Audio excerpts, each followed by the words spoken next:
Hello，大家好，其中一款嘅 product 啦。咁呢個神仙膏咧，最大嘅好處咧就係美白、淡斑、去皺。我自己覺得佢最犀利嘅咧就係真係會好明顯覺得毛孔細緻咗，同埋皮膚會有光澤咯。毛孔細緻咧係好難得嘅，因為其實坦白講，新加坡嘅神仙膏咁咧，但係有啲客人就會話，咁點解佢會係大陸 packing 啊，寫住即係廣州咁？因為咧實在係。大家都要明白，而家咧所有嘅即係市場咧都係專注喺呢個中國 market 啦。packing 咧先前係就咁嘅，會一個一個咁樣嘅，但後尾咧而家咧直情咧會喺大陸咧做一個紙盒，就係一個大陸 packing 咁樣。但係其實個原料咧依然係新加坡嘅神仙膏，物料係一樣嘅，同埋咧我唔知其他人賣緊嘅係咪我呢隻神仙膏，因為咧坦白講即係太多假貨啦。但係我哋公司嘅神仙膏咧一向咧就係同總公司攞之餘咧，我自己幫佢喺香港咧做咗香港檢測報告嘅，所以咧隨時如果你哋有需要嘅，絕對可以問我哋公司嘅職員俾翻你睇我哋嘅即係幫佢做咗嘅檢測報告啦。呢啱神仙膏咧，其實咧你睇好似好細樽咁樣啦，有啲人就話哇好似好貴咁樣喎。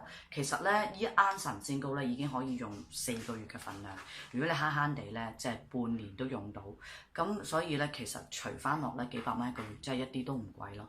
我會 prefer 日頭用，咁其實有啲客人咧就話我中意日夜用冇問題，有啲客人話我中意夜晚用，我亦都冇問題。但係點解我會 prefer 日頭用咧？因為坦白講，我咧就覺得佢唔夠滋潤，咁用完佢咧記住要搽翻防曬，因為始終咧係有美白成分啦。所有有美白成分嘅產品咧都一定要搽翻防曬，如果唔係就反而會曬黑咗同曬傷咗。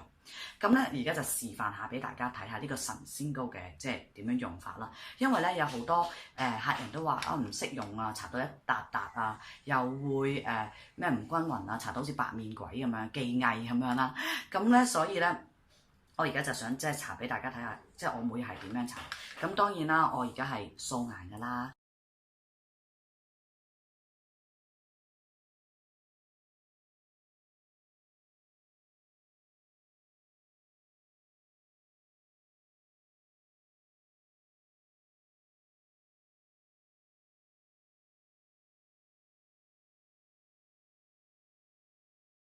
好快咧，我就已經化咗個妝啦。